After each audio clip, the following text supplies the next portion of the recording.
शोर की इस दुनिया में जहाँ शब्द अपनी गहराई खो देते हैं, वहीं से कुछ पंक्तियाँ भीतर से उठती हैं। मैं हूँ ऑथर सुशील और आप सुन रहे हैं डेप्थ लाइंस, जहाँ आवाज नहीं अर्थ बोलते हैं।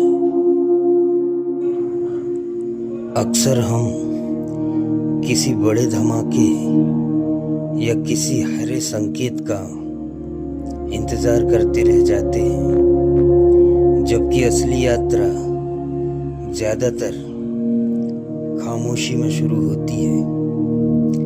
कोई शोर नहीं, कोई घोषणा नहीं, बस एक धीमी सी लय जो भीतर अपने आप बनती रहती है।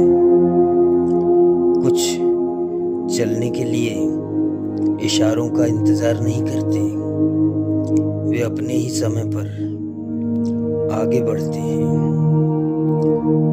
आज की रचना उसी स्थिर चलने के नाम, जो किसी बुलावे का मोहताज नहीं। सुनिए, जहाँ चाल बनती है। रेलवे यार्ड में सुबह अभी पूरी नहीं उतरी थी। पटरी पर जमी ठंडक धीरे धीरे लंबाई में फैल रही थी।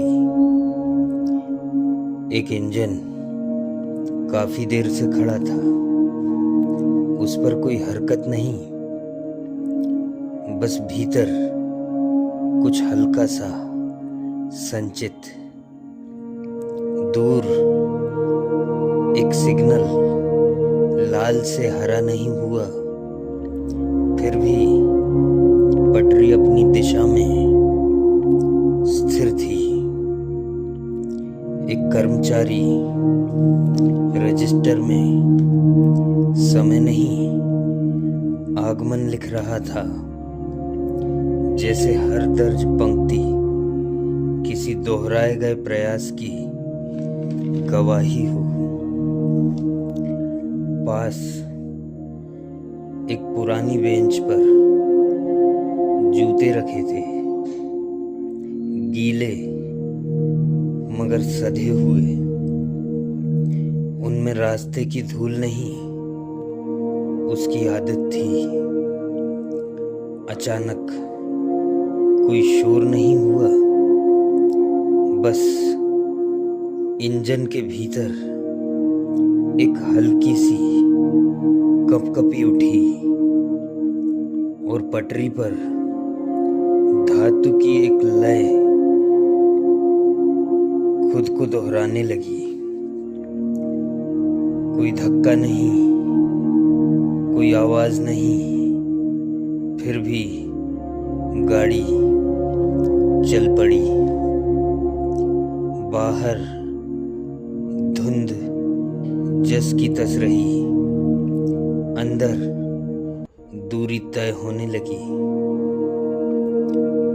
कुछ चीजें संकेत का इंतजार नहीं करती, वे अपने ही समय पर आगे बढ़ती हैं। और उस सुबह यार्ड में बस एक स्थिर चलने की आवाज थी, जो किसी को पुकार नहीं रही थी, फिर भी रुक नहीं रही थी।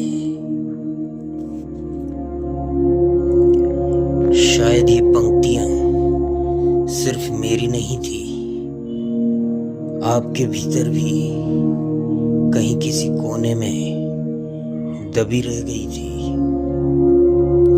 यदि इन पंक्तियों ने आपके भीतर किसी छिपे हुए स्वर को छुआ है, तो इस यात्रा में साथ रहिए, अपने अनुभव साझा कीजिएगा और डेप्थ लाइंस को सब्सक्राइब कीजिए, ताकि अगली गूंज आपसे दूर ना जाए।